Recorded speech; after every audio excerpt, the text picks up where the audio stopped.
तो आइए बच्चों, अब इस कविता के हर एक पद्य को समझते हैं। पद्य मतलब होता है कविता का पैराग्राफ। कोई भी कविता के पैराग्राफ को हम पद्य कहते हैं और कहानी के पैराग्राफ को हिंदी में गद्य कहते हैं।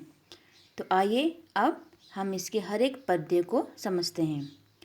तो पहला पद्य है, पेड़ सहकर धूप खुद, देते सभी को छाह अपनी, मदद करने को बढ़ाते डालियों सी बाह अपनी। इन पंक्तियों में कवि कहते हैं कि पेड़ धूप सहकर मतलब खुद सूरज की गर्मी को सहकर सभी को छाह, छाह मतलब होता है छाया, ठीक है, सबको छाया देते हैं। और जो पेड़ों की जो डालियाँ होती हैं, डालियाँ मतलब ब्रांचेस, ठीक है, वो उनकी क्या है, बाहें, आर्म्स टाइप की है ना।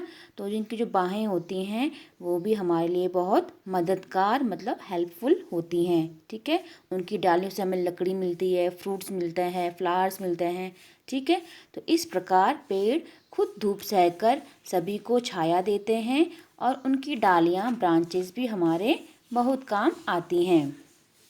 दूसरा पद्य है, खींचते रहते निरंतर ये हवा गंदी हमारी, है हमें मिलती इन्हीं से प्राणवायु विशुद्ध सारी। पेड़ निरंतर, निरंतर मतलब होता है लगातार, कंटिन्यूअसली। तो पेड़ जो हैं वो लगातार हमारे आसपास की जो गंदी हवा होती है उन्हें खींच लेते हैं। अब हमारे आसपास गंदी हवा क्या होती है? अभी जैसे कि आप सभी जानते ही हैं कि मनुष्य को जीवित रहने के लिए ऑक्सीजन चाहिए, है ना। मनुष्य क्या करते हैं, ह्यूमन बींग्स ऑक्सीजन लेते हैं और कार्बन डाइऑक्साइड छोड़ते हैं। तो हमारे आसपास की गंदी हवा क्या हुई, वही कार्बन डाइऑक्साइड, ठीक है।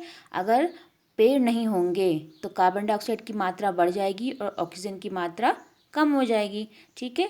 तो ये जो पेड़ होते हैं ये कार्बन डाइऑक्साइड खींच लेते हैं और हमें ऑक्सीजन देते हैं। इसी ऑक्सीजन को कविता में प्राणवायु कहा गया है। प्राण मतलब जान, जान वाली हवा, ऐसी हवा जो हमारे जान के लिए, प्राण के लिए बहुत आवश्यक है, ठीक है।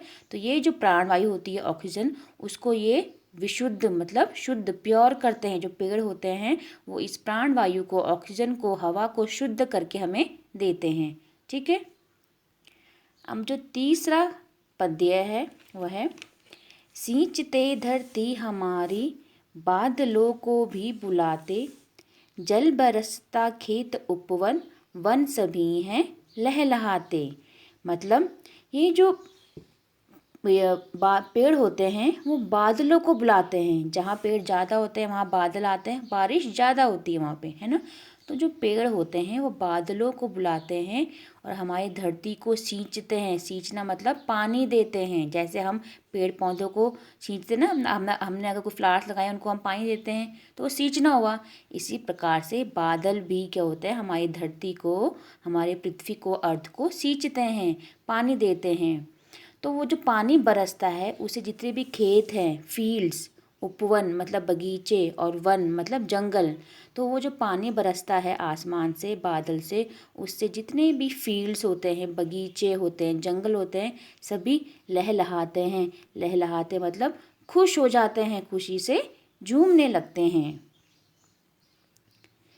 नेक्स्ट पद्य है, जाएं उनको काटते ही तो मिलेगी छाह कैसे, मदद करने को बढ़ेगी डालियों सी बाह कैसे। अगर हम इन पेड़ों को काटते ही जाएंगे तो हमें छाया कहाँ से मिलेगी? क्वेश्चन पूछा है ना। अगर आप इन पेड़ों को काटते जाओगे तो हमें छाया कहाँ से मिलेगी? और उनकी जो डालियों से हमारी जो मदद मिलती है वो मदद भी हमको कैसे मिलेगी? नहीं मिल पाएगी ना अगर हम उनको काटते जाएंगे तो। नेक्स्ट पद्य है लास्ट, और लेने सांस को फिर प्राणवायु कहाँ मिलेगी, प्राणवायु नहीं मिली तो जिंदगी कैसे चलेगी। और अगर हम इन पेड़ों को काटते जाएंगे तो जो हम सांस लेते हैं, जो हमें प्राणवायु, हमें ऑक्सीजन हमें कहाँ से मिलेगी बोला है ना। ऑक्सीजन तो मिलेगी नहीं, कार्बन डाइऑक्साइड बढ़ जाएगा। और अगर हमको प्राणवायु नहीं मिलेगी तो हमारी ज़िंदगी तो नहीं चल पाएगी ना, कैसे चलेगी। क्वेश्चन पूछा है कि सोचो आप कि अगर आप पेड़ों को काटते जाओगे तो आपको छाया नहीं मिलेगी, डालियों की जो बाह होती है जिससे हमें बहुत हेल्प मिलती है वो नहीं मिलेगी, प्राण वायु नहीं मिलेगी, और अगर प्राण वायु नहीं मिली तो हमारी ज़िंदगी तो कैसे चलेगी, सोचो बोला है। इसीलिए हमें अधिक से अधिक पेड़ लगाने चाहिए। तो इस कविता में कवि का कहने का अर्थ ये है कि पेड़ों से हमें बहुत से लाभ है, बहुत से एडवांटेजेस हैं, ठीक है ना। लेकिन हमको उस एडवांटेजेस को और बढ़ाने के लिए, उनकी और हेल्प लेने के लिए हमें अधिक से अधिक पेड़ लगाने चाहिए, पेड़ों को काटना नहीं चाहिए, ठीक है।